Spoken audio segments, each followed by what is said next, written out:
Sekarang mari kita lihat efek pajak terhadap perusahaan. Contoh yang satu ini kita hanya melihat bagaimana efek dari pajak jika hanya dikenakan pada satu perusahaan saja. Nah, jadi ini adalah kurva biaya yang merepresentasikan satu perusahaan.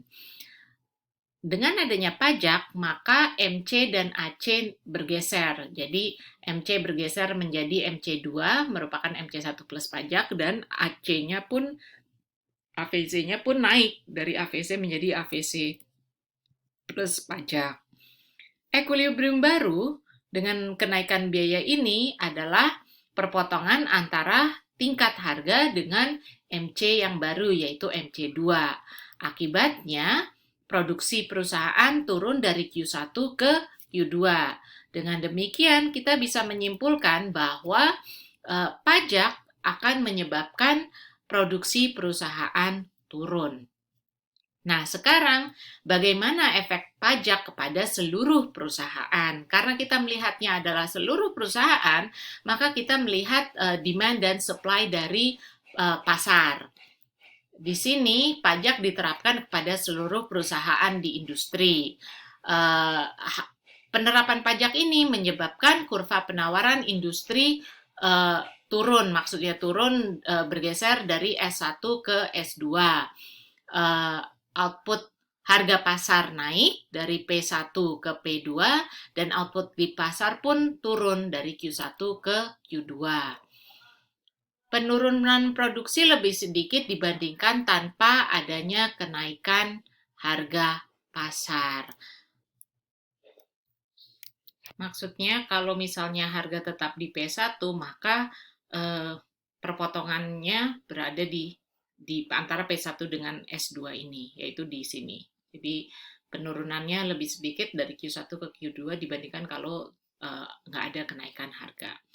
Nah, kedua, pajak juga dapat menyebabkan perusahaan keluar dari industri. Hal ini terjadi dalam jangka panjang. Ketika kurva rata jangka panjang meningkat. Jadi P akan sama dengan LAC minimum. Dan LAC minimum berpotongan dengan MC. Saat itu profit tidak terjadi. Mari kita lanjutkan pada pembahasan elastisitas supply perusahaan dalam jangka panjang. Nah, elastisitas supply ini sama dengan jangka pendek.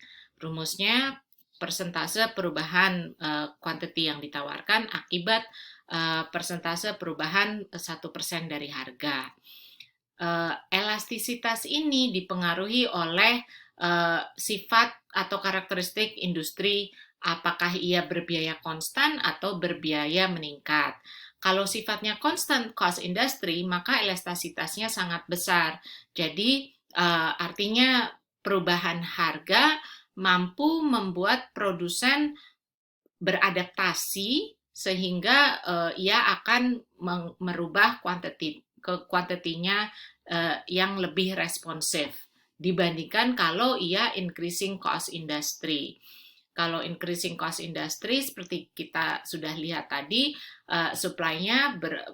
kurva supply bersifat positif, berslope positif.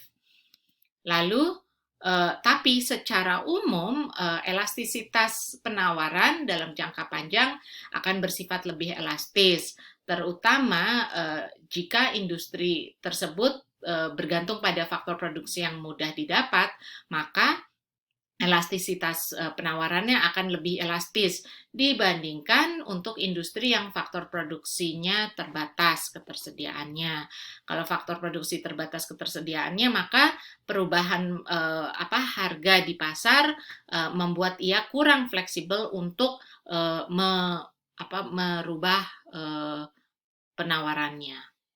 Demikian penjelasan mengenai elastisitas supply ini. Dan topik ini menjadi topik terakhir untuk sesi ke-6 di minggu ke-5 ini. Terima kasih.